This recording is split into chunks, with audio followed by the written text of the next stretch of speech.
Hey buddies, welcome back to the channel. If you're new here, welcome. Subscribe, be one of my buddies. It's cool over here. So we're back with more random reality TV. So we're still doing Love After Lockup. So today is season 5, episode 53, but it's really the 3rd episode in this season. So without further ado, let's get straight into the video.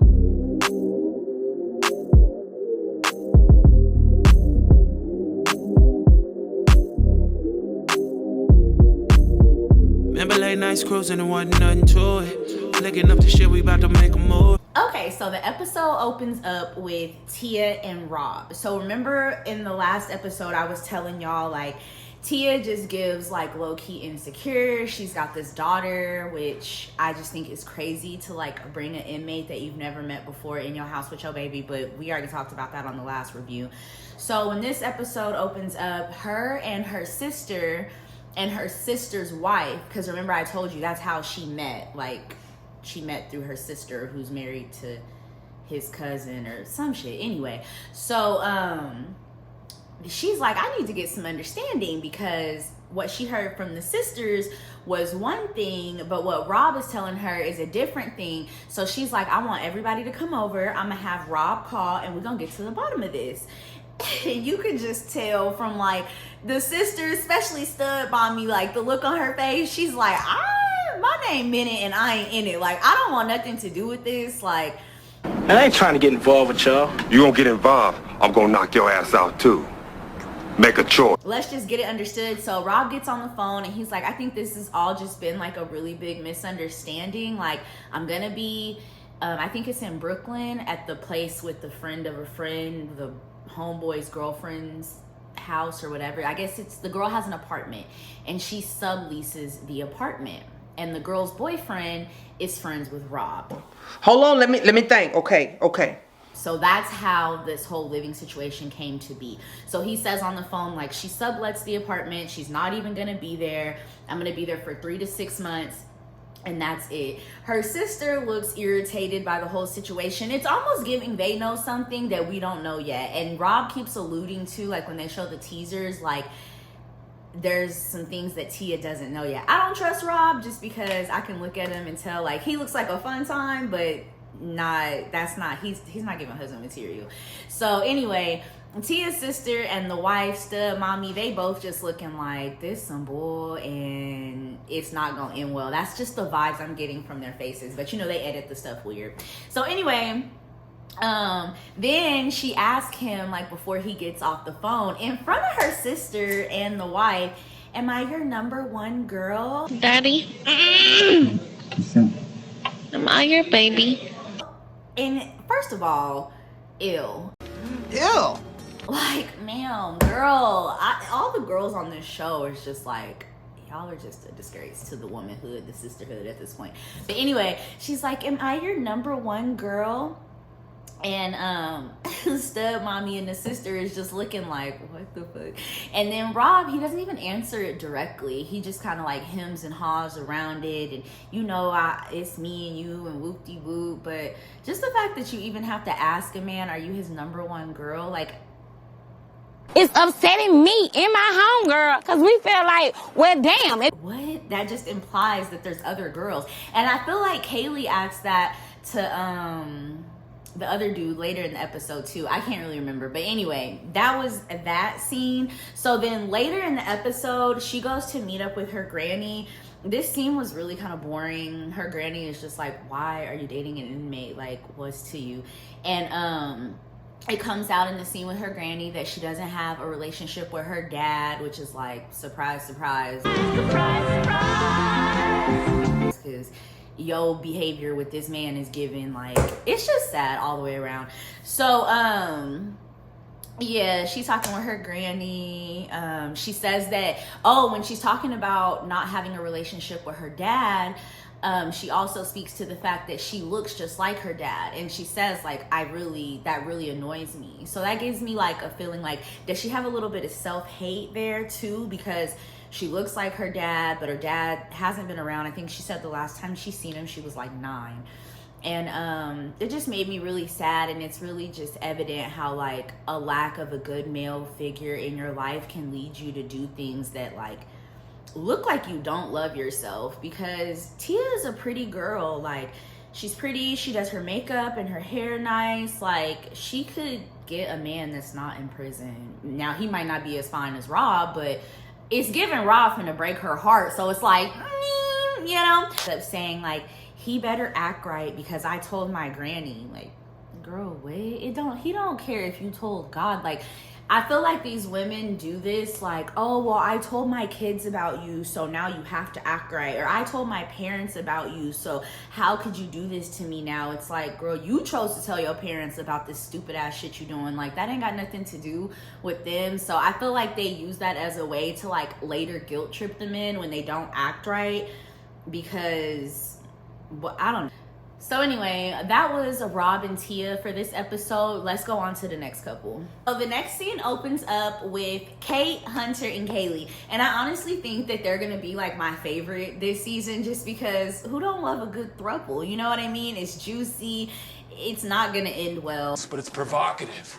No, it's not. It's Gets gross. the people going. It's disgusting. So I think so far they're my favorite. So their scene opens up with Kate. Remember, Kate is the original girl who set Hunter up with the PayPals to fund his lifestyle. So she's on FaceTime with her mama, and she's telling her mom like about the pen pals and how like it may have cost him some of his good time. And you can kind of tell on the mom's face, she's kind of just like, girl, what are you doing? Like, how is this gonna play out? Like, do you think he's gonna like do the right thing and cut it off with these girls? So then they cut scenes from Kate and they go to Kaylee. Kaylee is the other girl, the pen pal girl. And she's out with her homegirl shopping for lingerie, a little lingerie or whatever. Naughty, naughty, you teasing me, you naughty, naughty. And toys that they can use.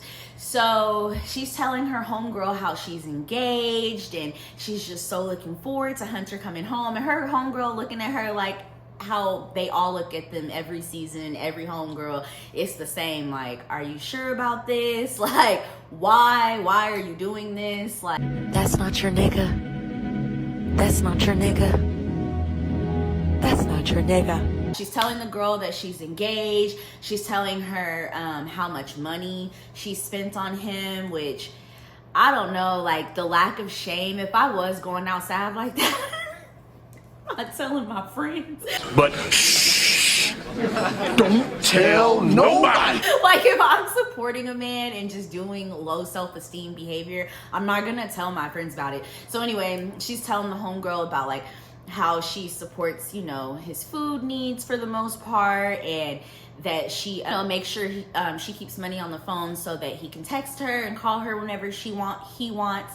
And the homegirl asks the quintessential question, don't you think, or are you not worried that he might be using you? Like, girl, hello.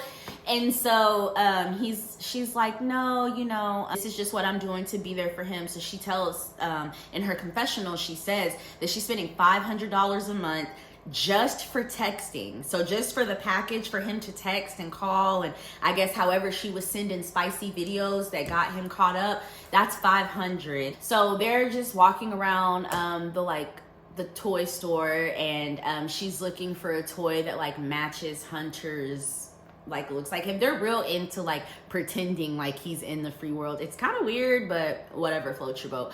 He calls while they're at the store, and he's like, babe, like don't be upset, but I'm gonna need some more money. The $200 that you sent me for food, I spent it on shoes. And her homegirl is hearing this because they're on speakerphone. And so the homegirl is like, most people like shoes. You can buy Nikes and Reeboks in prisons, and in some prisons you can. You can get all types of stuff in prison. But anywho, so the homegirl is looking like me, like, like it's already crazy you're sending a man in prison $200 a week for him to eat, but then he takes that money and then spends it on shoes. And this is the first time where I was kind of like, okay, Kaylee, because she got mad about it. She was like, no, like, that's messed up. Why would you do that? And he's like, I need you to send me some more money because I can't eat the shoes.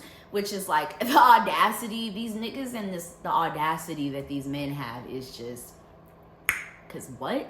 And she's like, well, you should have thought about that before you spent the money, knowing you would still need to eat. So then later in the episode, it's back to these three, and it opens back up on Kate. And so Kate goes down to the wine bar to have some drinkies with her homegirls, and surprisingly, Kate's homegirls are black. And I was like, okay, Kate. And it kind of made sense to me, because I was like, maybe that's why she was like, I ain't supporting no man in prison, because she's been around black girls long enough, or the right kind of black girls long enough, because anyway, it was just given like, okay, that makes sense to why she's like giving him, like being a little more tough on him. So they're having their wine or whatever, and she's telling her homegirls how she signed him up for these pen pal sites to get the money or whatever. And her friends are just like me. Like, one of them were like, oh, at one point they were like, okay, bet, that's smart because you don't have to do it. But at the same time, girl, that's crazy, because you're tempting your man. Like I said in the last review, like, it's just stupid. I don't think it's gonna end well, and it's already like backfiring on her, because Hunter whole time he in love with Kaylee. So anyway, she was just saying, like me, like her homegirl was saying in the confessional or cut scene, like she thinks it's crazy to tempt your man like that. Then they cut to Kaylee, and Hunter's calling Kaylee.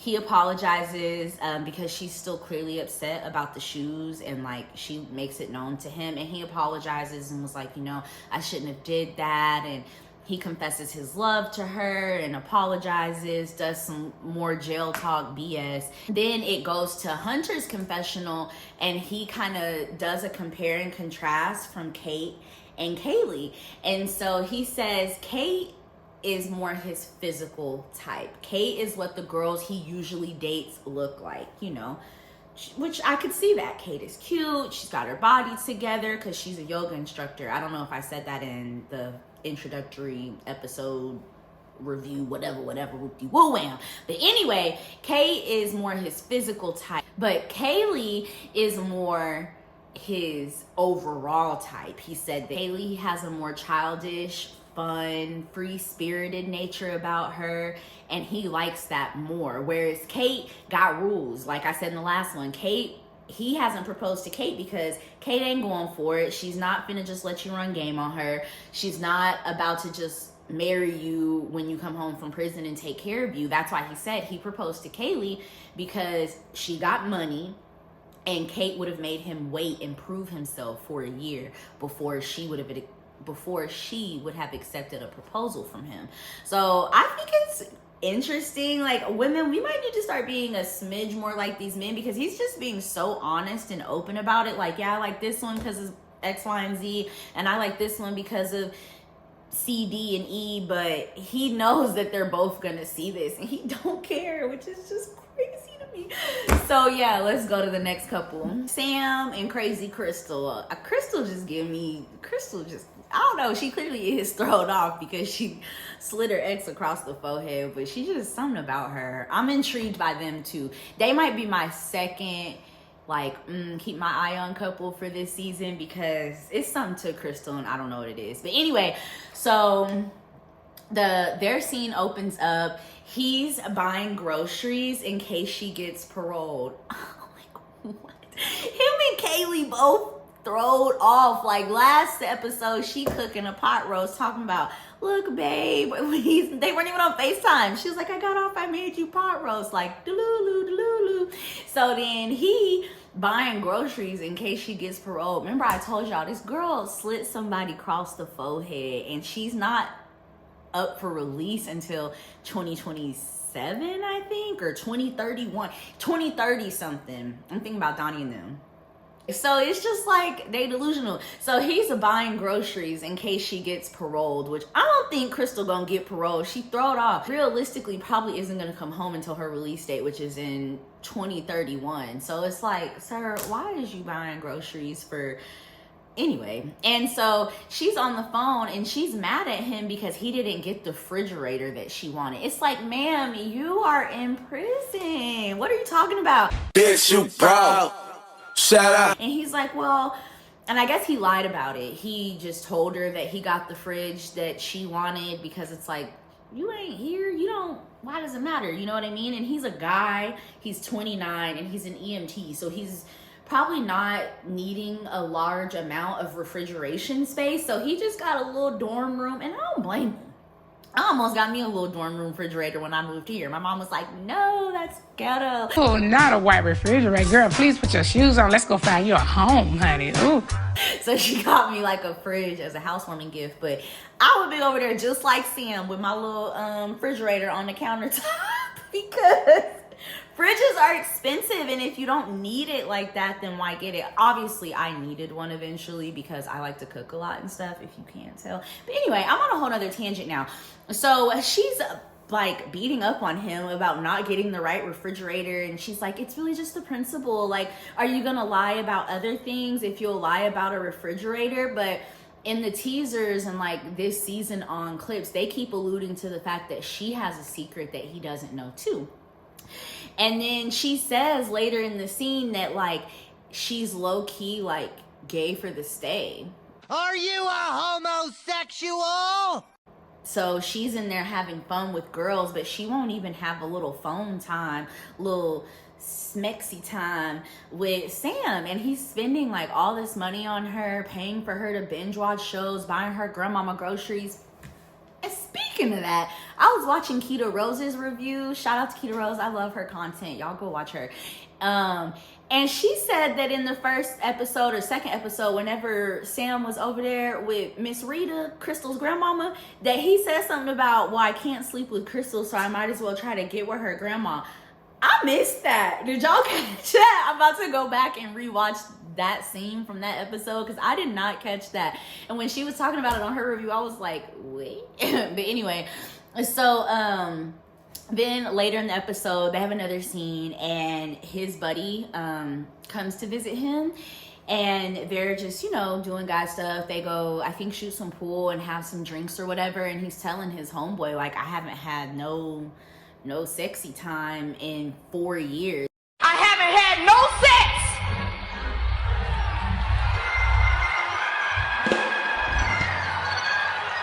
And his friend is like, 4 years without any type of like, that type of stimulation is crazy for like, especially for a man. Well, really for anyone who's like has a high drive. So while they're out having drinkies or whatever, just kicking it, chopping it up, she calls, and of course she's on speakerphone because like the cameras and stuff are there, and she's telling him he's slacking on the money and she needs more money, and his friend is just in the background like, is she serious right now? And then she tells him that she wants some shoes. This is the scene. I thought it was in the other scene, but this is the scene where he's like, they can buy sneakers and stuff in there. She's telling him that she wants this and wants that. And he basically like feeds into that. He's like, yeah, I want her stunting in there. Like, I want her to have everything that all the other female inmates don't have. So of course I'm gonna get her the shoes because like he want her stunting on them hoes. He want her flexing on them. You know what I mean? Like, you know, I want her to be fly. I want her to just be, you know, that girl in there. I don't want her having to ask nobody for no noodles or something just so she can eat. And she tells him like, I want more, and just hangs up in his face. And like, I don't know if y'all have ever interacted or had an argument with somebody in jail, but like when they hang up on you, it's like it's so infuriating because you can't call them back. You can't like send them a text and cuss them out unless they got a cell phone in there, then that's different. But like if they hang up on you on the Securus, on the jail call, that shit is infuriating. Oh, well, I likes me a good fight. I mean, you should know that. And he said that. He was like, it's so frustrating because she just hangs up in my face. I can't call her back. And it's like, how you hanging up on me? You in jail. You ain't even got nothing to do and you hanging up on me. That's what he think the whole time. She in there. She got a little girlfriend, so they in there scissoring and licking kitty cats. But anyway, so yeah, that's basically that. He tells his homeboy that he spent $100,000 on him, and he's just like, that's crazy. You a buster, kid. So the last couple of the episode, we got Jakima and Donnie. So if y'all remember Jakima and Donnie, they're both 34. She moved with her twin sons up to Ohio so that she can be with him. They've only seen each other in person one time. And when the episode was ending last time, she was in the wig shop, remember, trying on that raggedy ass pink wig. And that's when he was like, I may be going to the hole, but I don't really know why, which me and Jakima both thought that was a lie. I guess it's a few days later because she's saying like, I haven't talked to him in a few days. Is he in the hole? Duh, girl, he just told you he was finna go to the hole. Bitch, are you dumb? Pardon me? Are you dumb? I think she's dumb. I think she's dumb. Are you, like, medically speaking, are you like... Like, I'm not trying to be mean. Like, are you dumb? I think she's dumb. I think she's dumb. I think she's dumb. Do you think Oh.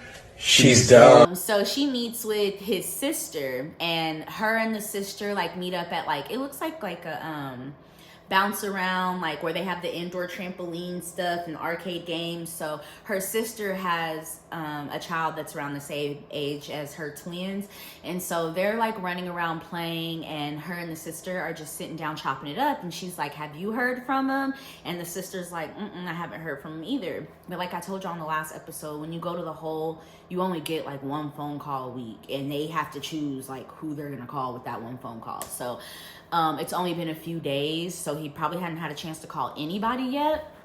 So that's why they haven't heard from him. And the sister in her confessional, or like her cut scene, also is like, I think this is crazy. And like, you can tell by how the sister is looking at her. She's just like, girl, what is you doing? Like, I love my brother, but like, woman to woman, like, what are you on? But she doesn't necessarily say that, but that's just how she's looking at Jakima. And you could tell like the sister wouldn't do that, especially with her kids and stuff. But yeah, she was like, I just think the whole situation is crazy. So I guess Jakima is in like a group with one of Donnie's like cellmates girlfriends. So she reached out to the girlfriend, and the girlfriend's boyfriend confirmed that Donnie was in the hole.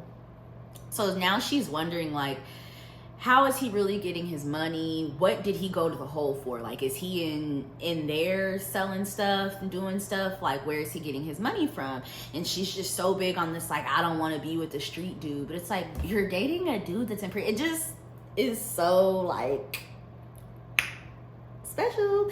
Later in the scene, he finally calls. He gets a video call, I think. I can't remember, but he finally calls, and she's got the boys, and she's like finally gonna, you know, like let him tell the boys where he really is. And so he tells her like, yeah, I was in the hole, but he's still saying he doesn't know why, which I don't know, I think he's lying.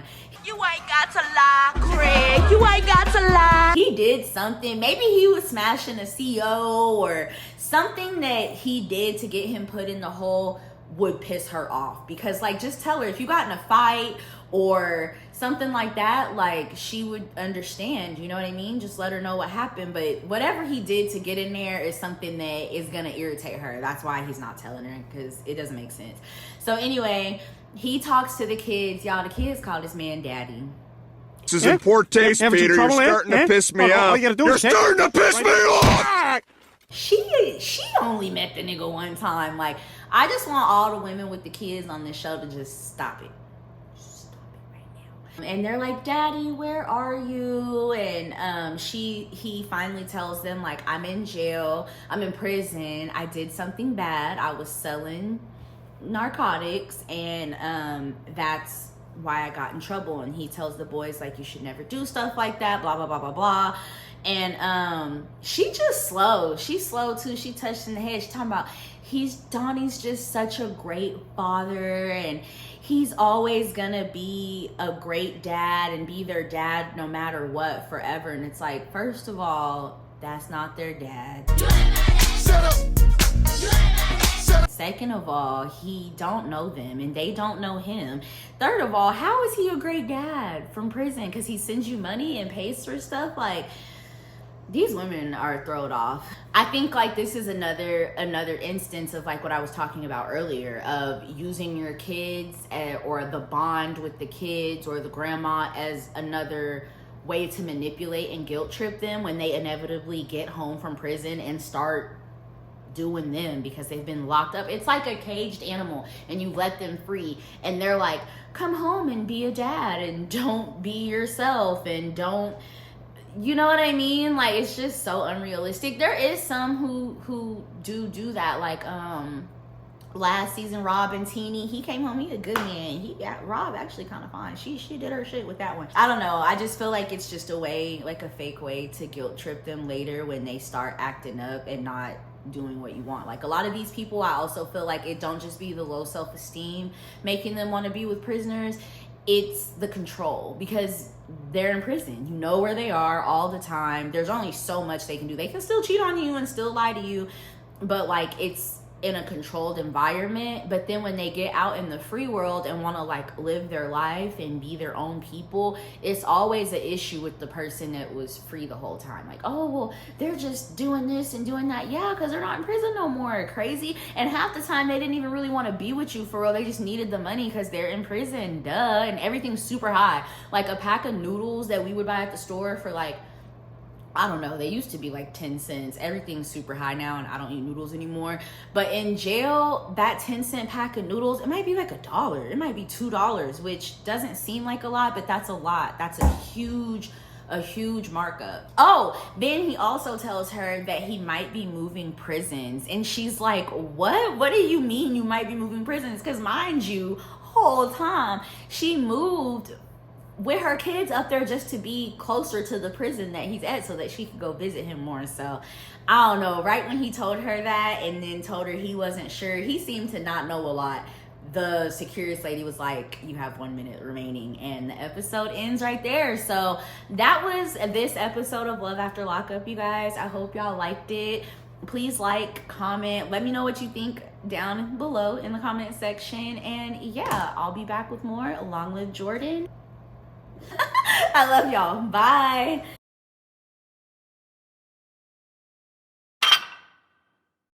That was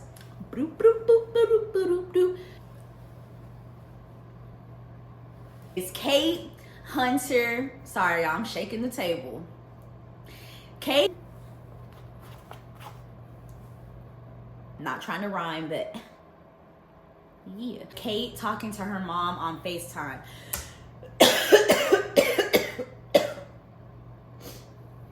And when I'm back in Chicago, I feel it.